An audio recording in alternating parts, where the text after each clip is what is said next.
नमस्कार मित्रों, मैं पुष्पेंद्र गुर्जर और आप देख रहे हैं क्रांतिकारी स्टूडेंट चैनल। इतिहास में आप सबका स्वागत है। और राजस्थान के इतिहास में आज हम चर्चा करेंगे प्रमुख राजवंशों की।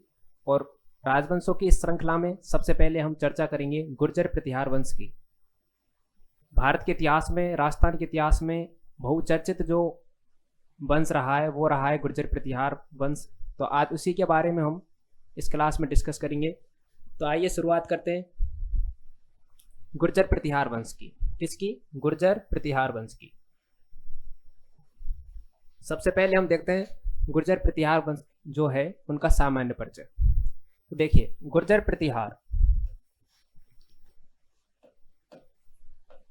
प्रतिहार विशेषतः गुर्जर क्षेत्र वाले क्षेत्रों में जो शासक थे उनको कहा जाता है। यानी गुर्जर क्षेत्र के जो शासक थे उनको क्या कहा गया? गुर्जर प्रतिहार।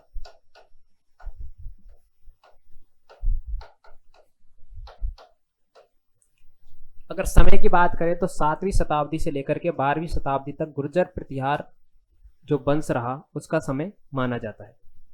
गुर्जर प्रतिहार जो वंश है उसका समय 7वीं शताब्दी से 12वीं शताब्दी तक माना जाता है। ये जो गुर्जर क्षेत्र था इसके जो शासक थे वो क्या कहलाए? गुर्जर प्रतिहार कहलाए। अगर हम शब्द की दृष्टि से जाएं तो गुर्जर एक जाति विशेष है, यानी जाति का बोधक है। जबकि प्रतिहार का यहाँ पे तात्पर्य है रक्षक से। प्रतिहार का क्या मतलब होता है? रक्षक। यानी गुर्जर जो प्रतिहार है वो क्या है? एक रक्षक के तौर पर उन्होंने कार्य किया। ये अपने आप को किससे संबंधित मानते हैं? लक्ष्मण से। यानी ये अपने आप को क्या मानते हैं? लक्ष्मण वंशीय मानते हैं।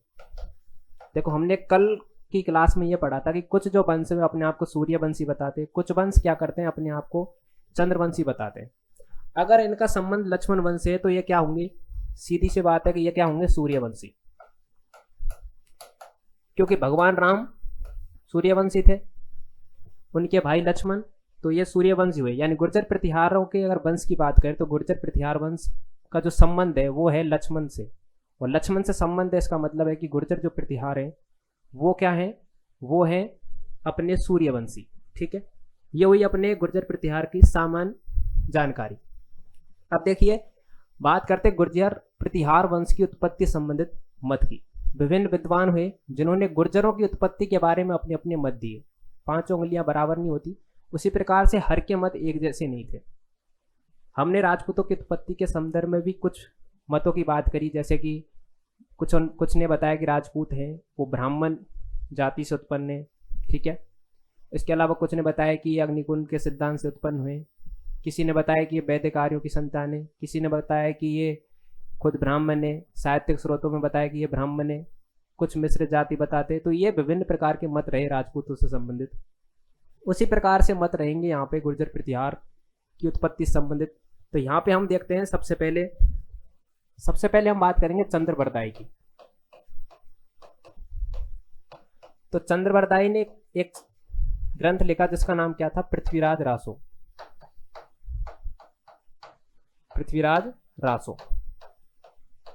अब पृथ्वीराज रासो में उन्होंने एक सिद्धांत की व्याख्या की जिसका नाम है अग्निकुंड का सिद्धांत। सिद्धांत का क्या नाम है? अग्निकुंड का सिद्धांत। तो अग्निकुंड के सिद्धांत में यह बताया कि वशिष्ठ मुनि ने आबू पर्वत पर एक यज्ञ किया। जब क्या हुआ कि अत्याचार बढ़ गया, अधर्म बढ़ गया, तब इन राक्षसों का, अब यहाँ पे राक्षस तो पहले राक्षस जैसे हुआ करते हैं जैसे रावण, ऐसा नहीं थे। राक्षस का मतलब अरब जो आक्रांता थी उनसे तात्पर्य था। तो उनके विनाश के लिए वशिष्ठ मुनि ने क्या किया? वशिष्ठ मुनि ने यज्ञ किया। उस अग्निकुंड से 4 अपने वंश निकले। कितने? 4। प्रतिहार, दूसरा परमार, तीसरा चौहान और चौथा चालुक्य। ठीक है, चालुक्य यानी सोलंकी। यानी चालुक्यों को क्या कहते हैं? सोलंकी भी कहते हैं। ठीक है, तो 4 वंशों की उत्पत्ति हुई। अब इस दृष्टि से प्रतिहार क्या हुए? प्रतिहारों की उत्पत्ति हुई वो किससे हुई? अग्निकुंड से। दूसरे नंबर की बात करें तो एक विद्वान थे सुलेमान विदेशी यात्री थे। ठीक है, इन्होंने गुर्जरों को जुर्जर कहा, जुर्जर या जर्जर कहा। ठीक है, इन्होंने बताया कि गुर्जरों की उत्पत्ति जुर्जर से हुई है या ये क्या है, जर्जर है। इसके अलावा एक विद्वान थे, यात्री थे, उनका नाम था अल मसूदी। अल मसूदी ने जो गुर्जर राजा थे उन गुर्जर राजाओं को क्या कहा, बोरा, और गुर्जरों को क्या कहा उन्होंने, बोक। इसके अलावा अगर हम बात करें, एक विद्वान हुए डी.आर. भंडारकर। अगर इनका मत देखें तो इन्होंने बताया कि जो गुर्जर हैं वो मूलतः अगर उनकी उत्पत्ति माने तो उनकी उत्पत्ति हुई है गुर्जर जाति से। किससे, गुर्जर जाति से। लेकिन ये जो गुर्जर जाति है ये भारत की नहीं है। यानी उन्होंने अपने सिद्धांत में अंत में ये बताया कि जो गुर्जर जाति है, गुर्जरों का उत्पत्ति की बात करें तो इनकी उत्पत्ति गुर्जर जाति से है, लेकिन ये गुर्जर जाति भारत की नहीं है। यानी ये क्या हुए, विदेशी जाति से संबंधित इनको माना। ठीक है, इसके अलावा अगर हम बात करें कैनेडी, एक विद्वान हुए कैनेडी। अगर कैनेडी की बात करें तो कैनेडी ने कहा कि ये मूलतः ईरानी है। मूलतः क्या है, ये ईरानी है। तो ये गुर्जर प्रतिहार की उत्पत्ति संबंधित मत है। इसके अलावा एक और मत मिलता है जिसका नाम है, एक व्यक्ति थे हेनसांग। हेनसांग चीनी यात्री थे। इन्होंने लगभग 72 देशों की यात्रा की और इन्होंने अपने 72 देशों की यात्रा में एक प्रदेश का वर्णन किया जिसका नाम था गुर्जर राष्ट्र। क्या नाम था उसका, गुर्जर राष्ट्र। इस गुर्जर राष्ट्र को इन्होंने कहा कुचोलो। क्या नाम था इसका, कुचोलो नाम दिया। इसकी राजधानी थी पीला भोलो। पीला भोलो या कई आपको गाइडों में मिलेगा पीला मोलो, यानी भीनमाल थी। तो ये अपनी उत्पत्ति संबंधित मत हुए। पहला मत चंद्र बरदाई का, वापस से देख लेते। चंद्र बरदाई ने पृथ्वीराज रासो लिखी। पृथ्वीराज रासो मूलतः एक चौहानों से संबंधित ग्रंथ है। इसमें अग्निकुंड से संबंधित एक सिद्धांत मिलता है जिसमें वशिष्ठ मुनि ने एक यज्ञ किया जिसमें 4 वंशों की उत्पत्ति हुई, प्रतिहार, परमार, चौहान, चालुक्य।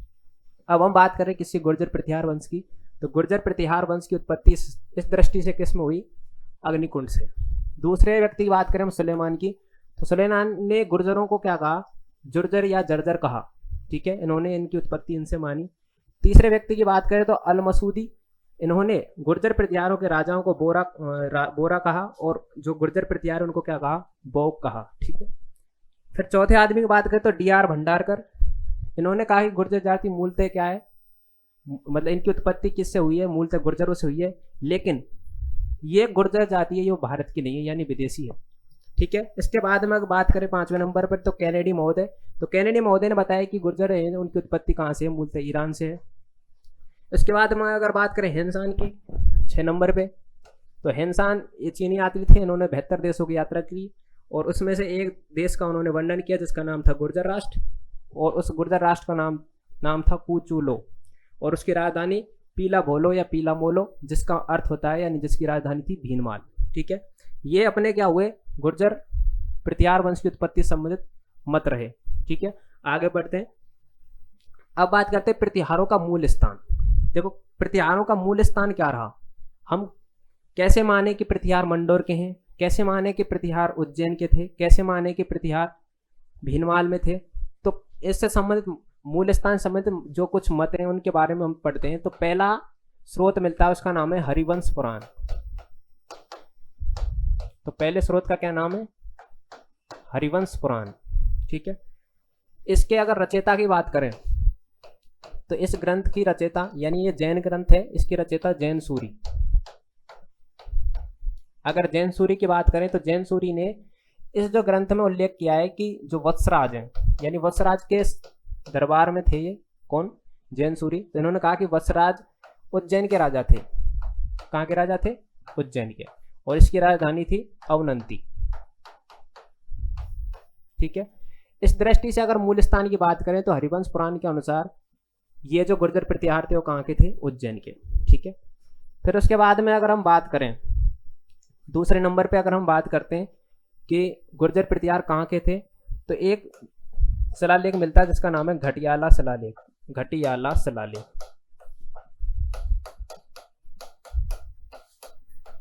ये शिलालेख गुर्जर प्रतिहार वंश के एक शासक थे कक्कुक। कक्कुक, इनसे संबंध मिलता है। इसमें यह मिलता है कि ये जो शिलालेख है ये जोधपुर मंडौर से उत्कीर्ण है। इस दृष्टि से गुर्जर कहाँ के हुए? मंडौर के हुए। यानी मूल स्थान की बात करें तो गुर्जर कहाँ के हुए? मंडौर के हुए। इसके अलावा अगर बात करें तीसरे नंबर पर, अगर हम बात करें किसकी, एक व्यक्ति रहे एस.सी. रे, एक विद्वान रहे। इन्होंने मंडौर को गुर्जर प्रतिहार थे उनके मूल स्थान के बारे में बताया कि जो एच रे हैं उन्होंने बताया कि गुर्जर प्रतिहार है उनका जो मूल स्थान था वो का क्या था? मंडौर था। इसके अलावा अगर हम बात करें, एक मिलता है संजन ताम्रपत्र। संजन ताम्रपत्र में उल्लेख मिलता है कि जो गुर्जर प्रतिहार है उनका मूल स्थान क्या था? उज्जैन था। फिर अगर हम बात करें मोहनोत नैन्सी की बात करें, इनकी एक प्रसिद्ध रचना है मारवाड़ प्रगनारी विगत। उसमें मोहनोत नैन्सी ने इनकी 26 शाखाओं का इन्होंने वर्णन किया है कि गुर्जरों की 26 शाखाएं थी। इसके अलावा अगर हम बात करें तो एलो प्रस्तुति में भी क्या मिलता है अपने को? गुर्जर प्रतिहारों का सर्वप्रथम उल्लेख मिलता है। एलो प्रस्तुति की बात करें तो ये बादामी शासक पुलकेशन के काल में लिखी गई थी। तो ये जानकारी रही अपनी किससे संबंधित? प्रतिहारों के मूल स्थान से संबंधित कि गुर्जर प्रतिहार मूलतः थे कहाँ के। ठीक है, नेक्स्ट पेज पे चलते हैं। अब देखते हैं मंडौर शाखा के गुर्जर प्रतिहार। मोस्टली हम शाखा देखते हैं तो वो शाखा है अपनी मंडौर या भीनमाल, जालौर या उज्जैन की शाखा, और इनके ही क्या है? गुर्जर प्रतिहार फेमस है। पहले बात करते हैं मंडौर के शाखा के प्रतिहार। देखो मंडौर कहाँ पे? पहले सबसे पहले छोटी बेसिक जानकारी देखो आप, ये है जोधपुर में। ठीक है जी। मंडौर को क्या कहते हैं? रावण का ससुराल। रावण का क्या कहते हैं? ससुराल। ठीक है, यानी रानी जो मंदोदरी थी वो कहाँ की थी? मंडौर की थी। इसीलिए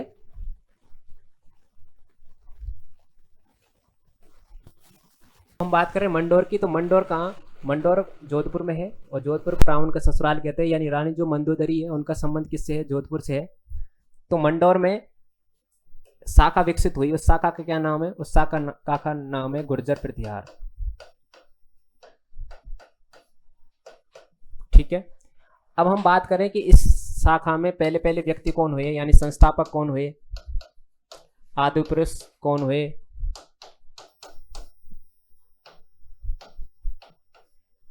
ठीक है, तो एक व्यक्ति होते हैं हरिश्चंद्र। ठीक है, कौन होते हैं? हरिश्चंद्र। तो हरिश्चंद्र मूलतः क्या है? ब्राह्मण है, और यह जानकारी हमें देता है कौन? बिजोलिया शिलालेख।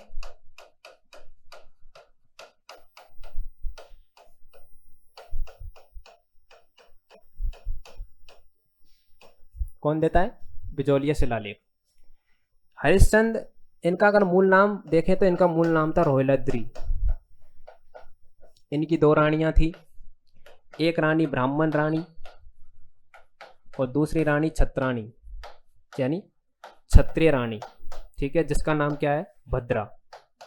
ठीक है, इसके बेटे कहलाए ब्राह्मण प्रतिहार, और इसके कहलाए क्षत्रिय प्रतिहार। इसके 4 बेटे हुए।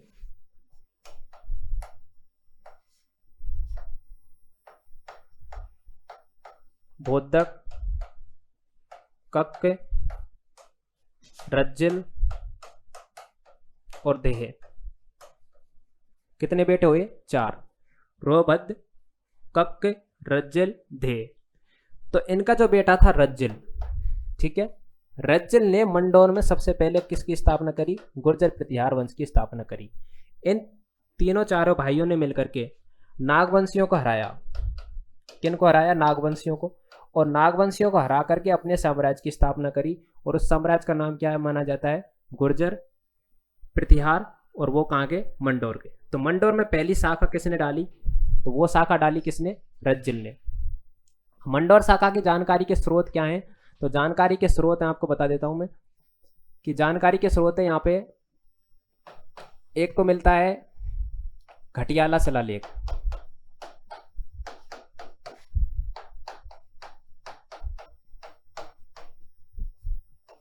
ठीक है। एक मिलता है मंडोर या जोधपुर का शिलालेख।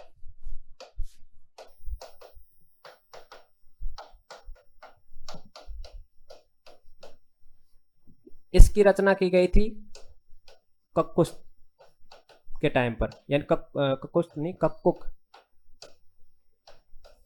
के टाइम पर, और इनकी रचना की गई थी बाउक के टाइम पर। गुर्जर प्रतिहार मंडोर शाखा के राजा थे। तो इनसे हमें पता लगता है कि ये, अब देखो ये शिलालेख कहाँ का है, मंडोर का है, यानी मंडोर में कभी इन्होंने शासन किया होगा, इसलिए ये स्रोत मिलता है। घटियाला शिलालेख ये मूलतः प्राकृत और संस्कृत भाषा में, ठीक है। तो इसमें भी इनको क्या बताया, लक्ष्मण वंशीय बताया गया है कि ये लक्ष्मण वंश से संबंध रखते हैं। और उत्कीर्ण की देखें तो घटियाला कहाँ पड़ता है, घटियाला जोधपुर में। तो इस हिसाब से ये जानकारी के स्रोत हुए, ठीक है। आगे चलते हैं। राजा हरिश्चंद्र की बात करी हमने, तो राजा हरिश्चंद्र की दो पत्नियां हुई, एक ब्राह्मण और दूसरी क्षत्रिय रानी। ब्राह्मण रानी के जो पुत्र थे वो ब्राह्मण प्रतिहार कहलाए, क्षत्रिय रानी के क्षत्रिय प्रतिहार। इनके 4 बेटे थे, भोगबद्ध, कक्क, रज्जिल और देह। रज्जिल ने सबसे पहले मंडोर में किसकी स्थापना करी, गुर्जर प्रतिहार की, ये हमने देखा। तो अगर वंशावली की बात देखें तो सबसे पहले मंडोर के शासकों की जो वंशावली कहाँ से शुरू होती है, रज्जिल से, ठीक है। अब एक बार देख लेते हैं रज्जिल। रज्जिल के बाद में शासक बनेंगे कौन, तो रज्जिल के बाद में शासक बनेंगे नरभट्ट, ठीक है। नरभट्ट के बाद में शासक बनेंगे नागभट्ट। नागभट्ट के बाद में शासक बनेंगे सुलूक, ठीक है। सुलूक के बाद में अगर शासकों की बात देखें तो सुलूक के बाद में शासक बनेंगे साहब झोटा। झोटा के बाद में शासक बनेंगे अपने बाउक, ठीक है। बाउक कक्क बनेंगे, कक्क के बेटे होंगे बाउक। फिर बाउक के बाद में अंतिम जो शासक बनेंगे वो अंतिम शासक बनेंगे इंदा, और इंदा से पहले बनेंगे यशोवर्धन। तो ये शासक बनेंगे कहाँ के, मंडोर के। मंडोर में जो गुर्जर प्रतिहार जो वंशावली चली उसके प्रमुख शासक हैं। तो सबसे पहले हम बात करें रज्जिल की, तो रज्जिल को मंडोर में गुर्जर प्रतिहार वंश का संस्थापक माना जाता है। गुर्जर प्रतिहार वंश का क्या माना जाता है, इनको संस्थापक। देखो क्वेश्चन 2 प्रकार से बनेगा कि गुर्जर प्रतिहार वंश का संस्थापक किसे माना जाता है, तो वो माना जाता है हरिश्चंद्र को, क्योंकि सबसे पहले वंश की शुरुआत किससे होती है, हरिश्चंद्र से। लेकिन जब ये क्वेश्चन ये कहा जाए कि मंडोर में अगर गुर्जर प्रतिहार वंश के संस्थापक की बात करें तो उसका उत्तर होगा क्या, रज्जिल। इन्होंने एक उपाधि धारण की महामंडलेश्वर की, और इन्होंने एक मंदिर बनाया जिसका नाम था महामंडलेश्वर मंडलेश्वर, ठीक है। तो इन्होंने एक मंदिर बनवाया जिसका नाम क्या था, महामंडलेश्वर मंदिर। इसके अलावा अगर हम बात करें तो प्रथम संस्थापक कौन हुए, रज्जिल। अब बात करते हैं हम नरभट्ट की। तो देखिए नरभट्ट किसके पुत्र थे, तो रज्जिल के। यानी मैं ऐसे लिख दूं कि नरभट्ट सन ऑफ रज्जिल, ठीक है। इसका मतलब रज्जिल का बेटा कौन था, नरभट्ट, ठीक है। नरभट्ट की एक उपाधि थी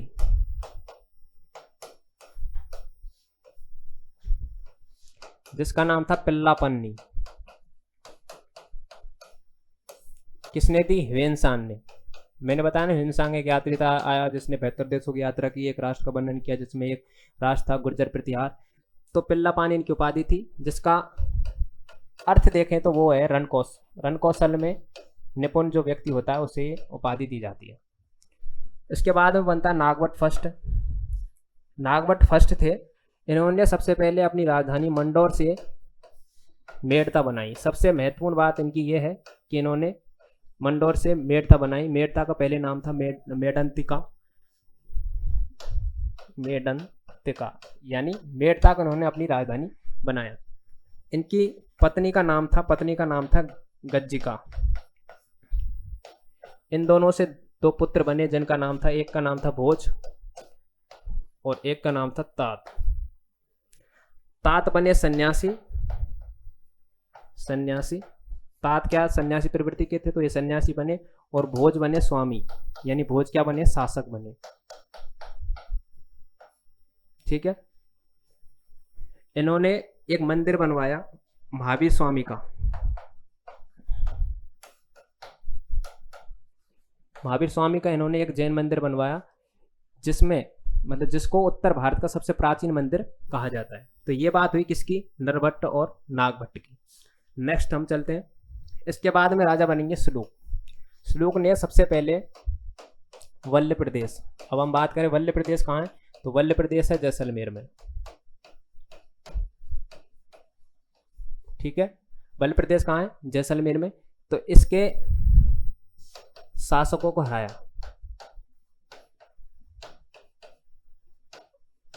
शासक की बात करें तो शासक यहाँ पे थे देवराय भाटी, यानी अगर हम कहें तो देवराय भाटी को हराया। ठीक है साहब। इसके अलावा इनकी एक और बात कि इन्होंने अपनी राजधानी किसको बनाया, लोदरवा को। आपने सुना होगा लोदरवा की एक राजकुमारी थी। तो लोदरवा की राजकुमारी की एक प्रेम कथा प्रसिद्ध है। ठीक है। अब बात करें हम झोट्टा की, तो शासक बने कौन, श्लोक के बाद में शासक बने झोट्टा। झोट्टा पहले व्यक्ति थे जिन्होंने गंगा जल में समाधि ली। प्रतिहारों में पहले शासक थे जिन्होंने गंगा जल में समाधि ली। इन्होंने रावलों को अपनी शाखा में या अपनी सेना में जगह दी। तो सबसे पहले अगर हम बात करें रावलों को सेना में किसने रखा, तो वो रखा इन्होंने। ठीक है। एक और विशेषता कि ये वीणा बजाने में माहिर थे, यानी वीणा के ये क्या थे, शौकीन थे। तो ये बात हुई किसकी, झोट्टा की। इनका एक पुत्र होता है जिसका नाम है महिलादित्य। ठीक है। महिलादित्य के पुत्र होता है कक्क। क्या होता है, पुत्र का नाम क्या है, कक्क। देखने और सुनने से ऐसा लगता है कि इनको कुछ नहीं आता था, लेकिन वास्तव में अगर देखा जाए तो ज्योतिष और व्याकरण के प्रकांड विद्वान थे। किसका ज्ञान था इनको, तो ज्ञान था ज्योतिष का और व्याकरण का। तो आप ये ना समझे कि कक्क को कक्क नहीं आता, यानी कै तक नहीं आता, लेकिन इनफैक्ट बात अगर देखी जाए तो कक्क को ज्योतिष और व्याकरण का बहुत ज्ञान था। इसके बाद में शासक बनते हैं बाउक। ठीक है। बाउक के टाइम पे मंडौर या जोधपुर का जो शिलालेख है वो उत्कीर्ण होता है। ठीक है। इसके अलावा जोधपुर में मंडौर जोधपुर में एक मंदिर बनता है जिसका नाम विष्णु मंदिर। तो ये बाउक के विशेषता रही बाउक के शासनकाल की। इसके अलावा हम बात करें कक्कुक, इनके टाइम पर घटियाला शिलालेख उत्तीर्ण हुआ। ठीक है। घटियाला शिलालेख की बात करें तो घटियाला शिलालेख में भाषा की बात करें तो इसकी भाषा थी प्राकृत और दूसरी भाषा मिलती है इसमें संस्कृत। तो घटियाला जो शिलालेख है उसकी बात होती है कहाँ पे, कक्कुक के समकाल में। ठीक है। अगर बात करें इनके संदर्भ में तो उदयोतन सूरी, ठीक है, आगे आएगा जब हम गुर्जर प्रतिहार वत्सराज की बात करेंगे तो उनके समकालीन थे कौन, मतलब उनके दरबारी थे उदयोतन सूरी। इन्होंने इनको क्या कहा है, प्रतिहारों का कर्ण। एक चीज याद रखना, प्रतिहारों का कर्ण किसने कहा, उदयोतन सूरी ने कहा है। किसको कहा है, कक्कुक ने। जब हम नागभट्ट सेकंड की बात करेंगे तो नागभट्ट सेकंड को भी ग्वालियर जो प्रशस्ति है उसमें क्या कहा गया है, कर्ण कहा गया है। तो दोनों में माइनर फर्क है, लैंग्वेज का फर्क है, उसको आपको ध्यान रखना है। इसके बाद में शासक बनते हैं यशोवर्मन। ये भलाई वाली नेचर प्रकृति के थे, यानी ये गौ सेवा और गौ रक्षा में ये आगे रहते थे, और समाज के जो कार्य थे यानी परोपकार की भावना रखते थे, तो ये इन्होंने परोपकार के कार्य किए। ठीक है साहब, ये हुई यशोवर्धन की बात। नेक्स्ट चलते हैं। इसके बाद में अंतिम जो शासक बनते हैं, अंतिम प्रभावशाली शासक बनते हैं, वो होते हैं इंदा। इंदा की एक पुत्री थी किशोरी। पहले ये देख लेते हैं, इंदा ने उस टाइम पर, इंदा मतलब हमीर था, तो हमीर के आक्रमणों से तंग हो गए कौन? हमीर के आक्रमणों से तंग कौन हो गए? तंग हो गए कौन? इंदा। इसने क्या किया, एक रास्ता अपनाया। उसने कहा कि एक क्यों ना एक ऐसा काम किया जाए जिससे सांप भी मर जाए और लाठी भी ना टूटे। इसने क्या किया कि अपने जो शासन था उसको क्या किया, मॉडिफाई कर दिया, कन्वर्ट कर दिया। देखो कैसे, किशोरी देवी की शादी किससे कर दी? रावचूड़ा से।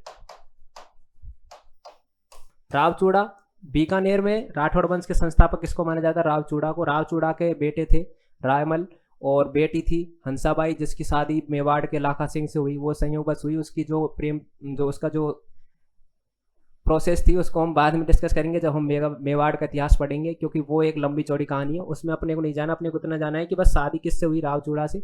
और रावचूड़ा राठौड़ वंश के संस्थापक थे। इन्होंने सामंतवादी व्यवस्था सबसे पहले शुरू करी। तो इन्होंने ये जो मंडौर था, क्या था? मंडौर। इस मंडौर को किसको दे दिया? रावचूड़ा को। किसमें? दहेज में। शादी में जो पैसा दिया जाता है उसे दहेज कहते। तो दहेज के रूप में मंडौर को किसको दे दिया? रावचूड़ा को। अब ना तो इनके पास मंडौर रहा, ना ये मंडौर के क्या रहे? प्रत्यक्ष रूप में शासक रहे। तो इन्होंने क्या किया कि ये यहाँ पर सामंत बन गए। अब सामंत बनने से क्या हुआ कि इन जो ये आक्रमण हो रहे थे हमीर के, इनसे छुटकारा मिल गया, इनको बढ़िया सा पद मिल गया कि ये क्या बन गए? सामंत मिल गए। इस तरह से अगर हम बात करें तो यहाँ पर यानी इंदा के शासन काल में आकर के गुर्जर प्रतिहार है। गुर्जर प्रतिहारों की जो कौन सी शाखा थी? मंडौर। उस मंडौर शाखा का क्या हो जाता है? अंत हो जाता है। अब हम बात करेंगे गुर्जर प्रतिहार वंश की दूसरी शाखा की। ठीक है, तो दूसरी शाखा की हम बात करेंगे तो भीनमाल, जालौर, उज्जैन, कन्नौज के गुर्जर प्रतिहार वंश।